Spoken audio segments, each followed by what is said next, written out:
लाहेमल ये है कि हमने अपनी जो हमारी एग्जेक्टिव कमेटी है 30 अफराद की, उसमें से हमारी मेजॉरिटी के साथ हमने अपना ये जो फैसला किया है कि हम कल सुबह 6 बजे से लेके और 24 घंटे के लिए स्ट्राइक कर रहे हैं।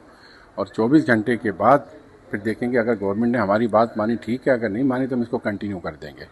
और वो जब तक रहेगी जब तक कि वो हमारी बात को मान नहीं लेते। मानने से मुराद हमको ब्लैकमेलर नहीं है, हमारे मतलब हक हैं, हम कारोबारी हैं। अरबों मतलब बिलियन ऑफ डॉलर्स हमारे लगे हुए हैं इस मुल्क के अंदर। हमारे स्टेक होल्डर्स हैं 14,000, उनका वो लगा हुआ है। हमसे कोई मशावरत नहीं, हमसे कोई पूछता नहीं है। तो 14,000 चाहे हमारे मुखालिफ हों चाहे हम हों, हम सब एक हैं। तो हम सबको एक होकर काम करना है। तो एक होने का मकसद ये है कि ये हमारी बात तो सुने ना। ये हमारी बात ही नहीं सुनने के लिए तैयार, कोई भी काम करने के लिए तैयार नहीं है। गवर्नमेंट आपके लिए किसी के लिए भी काम करने के लिए तैयार नहीं है। तो ये इस तरह मुल्क के जो प्राइवेट इदारे हैं, जो बिजनेसमैन हैं, वो फिर बेचारे कामयाब नहीं होते हैं। उनको तकलीफ होती है तो कहाँ जाएंगे वो? इनको लिखेंगे, हम इनको लिख लिख के थक गए हैं और अब काफ़ी अरसा हो गया। इसलिए आज ये फैसला हुआ कि हम अपने स्टेशन बंद कर दें, कारोबार बंद कर दें। सुनो, ये आप लोग शरीक थे उसमें। हमारा जो मुतालबा है कि ये जो डेली रेट चेंज हो रहे हैं, इस पे फौरन जो है ना 1 महीने पे ले जाया जाए।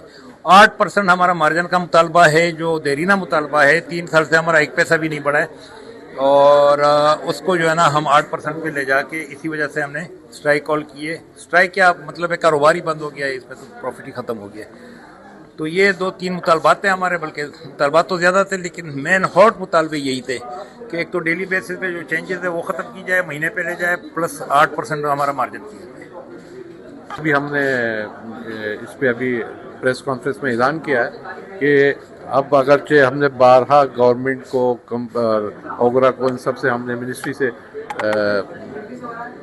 इनके पास दरख्वास्तें दी, इनसे मिलने की कोशिश करी। कल हमारी इनसे मुलाकात हुई और वो मुलाकात में हमें जो है 0/0 ही रहा। इस पे हमारा कोई उन्होंने मदावा नहीं करा। तो ये केस जो हम अपनी एसोसिएशन PBDA की एग्जीक्यूटिव कमेटी के सामने हमने ये सब मामला रखे और एग्जीक्यूटिव कमेटी ने अक्सरियती राय से हड़ताल पे जाने का फैसला किया है। तो कल सुबह 23 तारीख को 6 बजे से 24 तारीख की सुबह 6 बजे तक हड़ताल होगी और अगर उस पर कोई मुस्बत जवाब नहीं आया तो मुमकिन है ये उसको हम कंटिन्यू करें अगले और दौर आने के लिए। देखें, जो हमारे मुतालबात हैं जिसकी लिस्ट हमने आपको दे दी है, वो हम 24 घंटे के लिए उनको मनवाने के लिए हम एक टोकन स्ट्राइक कर रहे हैं, जो कल सुबह 6 बजे से परसों 6 बजे तक होगी। अगर वो नहीं माने गए या उसको कोई कंसल्टेशन नहीं मिली तो फिर 24 घंटे के बाद हमारी मैनेजमेंट कमेटी जो है, एग्जीक्यूटिव कमेटी जो है, वो अगले लाहे अमल का फैसला करेगी।